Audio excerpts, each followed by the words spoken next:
guys, welcome again to Simplified RSA. The guys who makes it looks easy.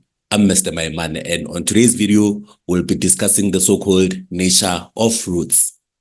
Now, I feel like they should have just named the topic nature of roots of quadratic functions, because the whole story of the nature of roots, it has something to do with the very same story that we've been discussing in the previous weeks, which is this, our quadratic functions. But then just to go straight to point, let me show you.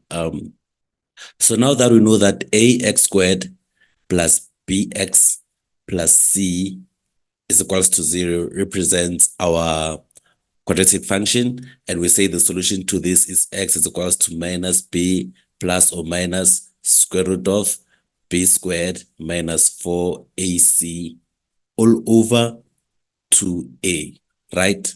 So for this case, when we talk about the nature of roots, we just analyze this part here. We call this part, we denote it by delta. Delta, which stands for discriminant. So this is what I'm saying. From the quadratic function, we know that the solution for the quadratic function is this. And then now, to study the nature of roots of this quadratic function, we analyze this part of the quadratic formula, and then we call this part delta.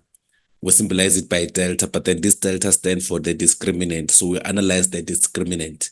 Now, so understanding the nature of roots can help students familiarize themselves in answering questions like this, which we're going to answer at the end of this video. But then now, going back to our story, so I'm saying now you have a quadratic function. From the quadratic function, you have your quadratic formula, which you use to get your solution for the quadratic function. And then now, to analyze the nature of roots, we analyze the discriminant, which is given by delta.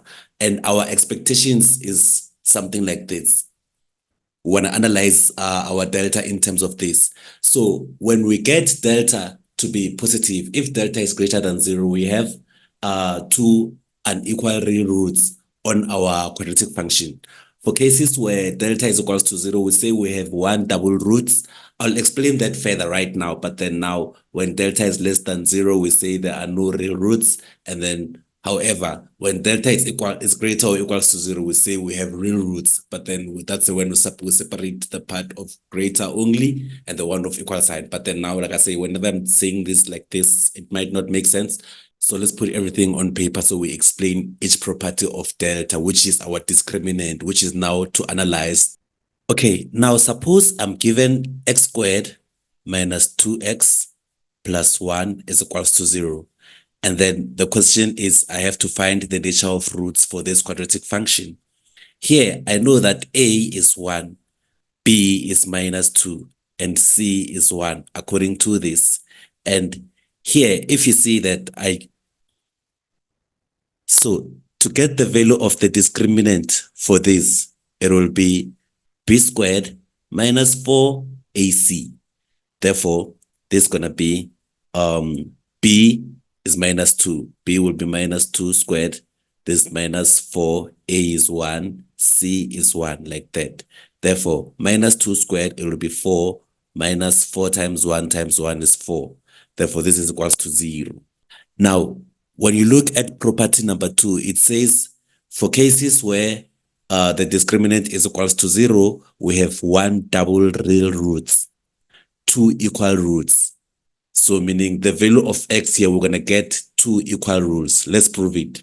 Now, to prove this, we're going to solve for x there. So if I solve for x on x squared minus 2x plus 1 is equals to 0, I will get, my factors will be x and x to get x squared. To get positive 1, but then while considering minus 2 there, it will have to be minus 1 and minus 1 is equals to 0. So as you can see, I have two values that are double. So this is the same as x minus 1 squared. But however, to get the value of x here, x will be equals to 1 probably for this. Even if I can say, oh, x will still be 1. So meaning the value of x is equals to 1 twice. If we were to think of the curve, it might go something like this, where it touches the x-axis for one value, but then we determine it as twice, something like that. But then the value here, that's the case where the discriminant is 0, where we have one value that represents double values, because according to a parabola, we expect to have two values for the x-intercepts. However, here we have one value. That means the discriminant is equals to 0 according to the nature of the roots. The discriminant is equals to 0. Hence, we have one double value. So this is how we show the example of this. So just to emphasize again, when delta is equals to 0, we know that for the values of x, we're going to have one double real roots. So in our Cartesian plane, we know that for the x-intercepts of the quadratic function, which in whichever way that we'll be looking at that case, the value for x when delta is equals to 0, according to our analysis of nature of roots, if the value of delta is equals to 0, which is property number 2, we then say we'll have we'll have one value that represent, we'll have one double value for the x-intercept, like the case I'm showing here. Now let's look at the case where delta is positive, or rather where delta is greater than 0. Okay, now suppose I'm given 2x squared minus 2x minus 12 is equals to 0.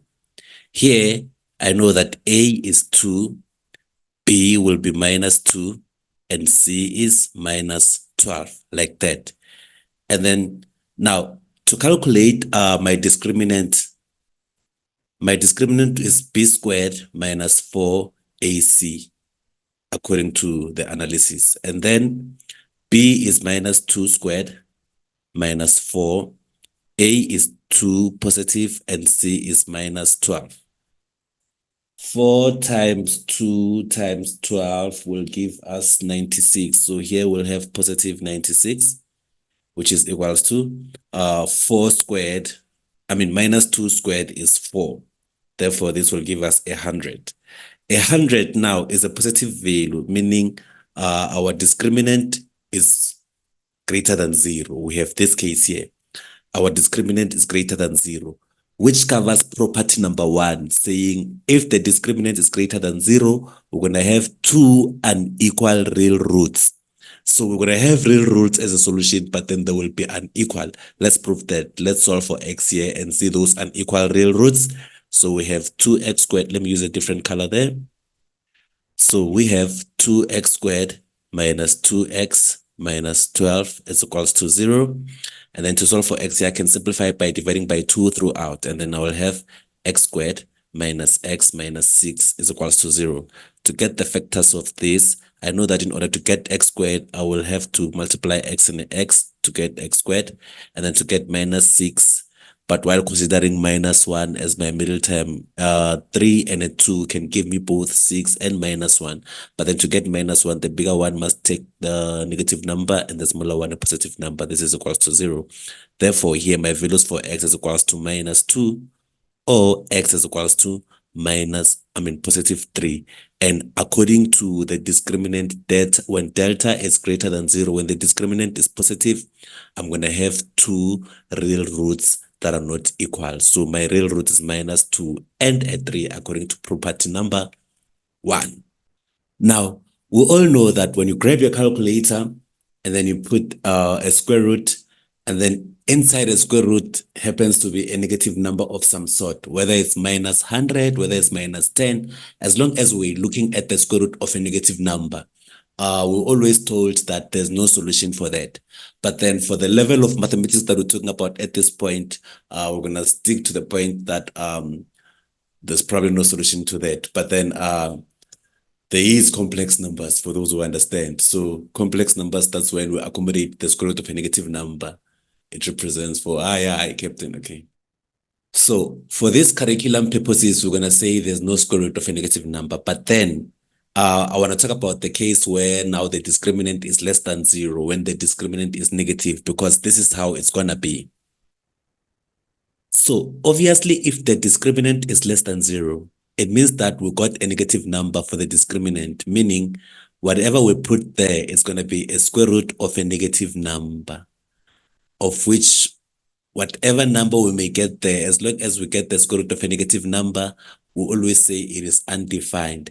Hence, according to our properties, for the cases where the discriminant is less than 0, we say there are no real roots for our solution of the quadratic function. So if the discriminant is less than 0, we say there are no real roots for our quadratic function in terms of the solution. So an example for this would be a case where we are given x squared minus 2x plus 7 is equals to 0. If I was to analyze this, I would say delta is equals to b squared minus 4ac, like that. This is going to be minus 2 all squared minus 4, a is 1, c is 7. Therefore, this is going to be this is going to be 4, because minus 2 squared is 4, minus 4 times 1 times 7 is going to be 4 times 1 is 4, 4 times 7 is going to give us 28. Therefore, here we'll have 4 minus 28 is going to be minus 24. So it's a negative number, which means now our discriminant is less than 0. If our discriminant is less than 0, therefore we won't have real roots for this. Somehow, to can get the factors of this, you can see it's going to be a very challenging matter, because you will have 7,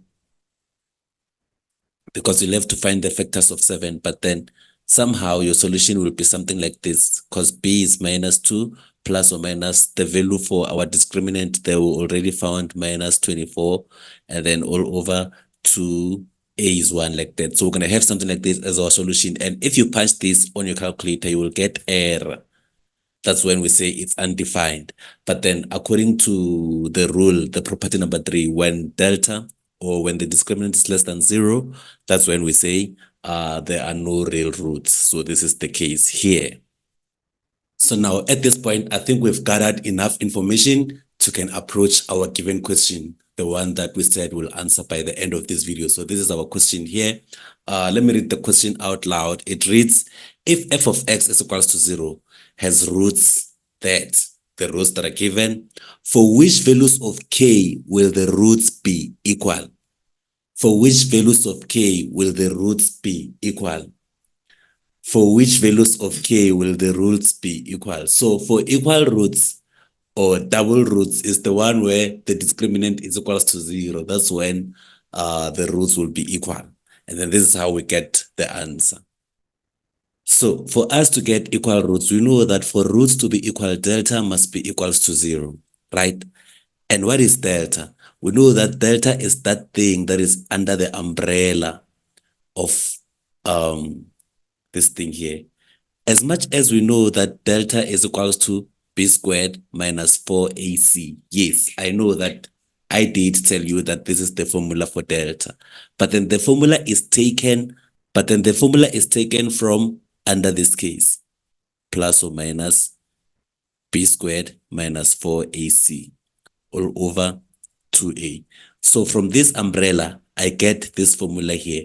But for this given question, I don't care about what is already inside the umbrella, because they probably simplified that for them to get what is under the umbrella there.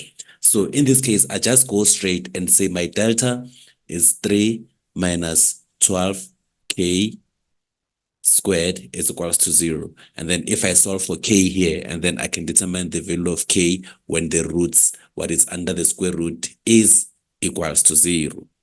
Therefore, to solve here, I'll get minus 12k squared is equals to, if I take the 3 to the other side, it's going to be minus 3. And then I divide by minus 12 both sides. This will cancel that. Therefore, k squared will be 1 over 4, because 3 goes once here, 3 goes 4 times here. But then here I have to solve for k, not k squared. And then to solve for k, I'll put the square root there, I'll put the square root there. Therefore, my value for k will be plus or minus 1 over 2, because the square root of 1 is 1, the square root of 4 is 2, like that. So as simple as that, this is how you answer the question like this, as long as you understand the nature of roots. I'm Mr. Maiman, and this is Simplified RSA. The guys who message looks easy. Join us on our next video as we keep on making things looks easy for you. Please subscribe to our YouTube channel, follow us on Facebook, follow us on Twitter, follow us on Instagram. And now you can access our learning channel through Spotify as well. So you can open your Spotify app and search for learning channel, or alternatively, you can search for simplified_RSA. I'm done.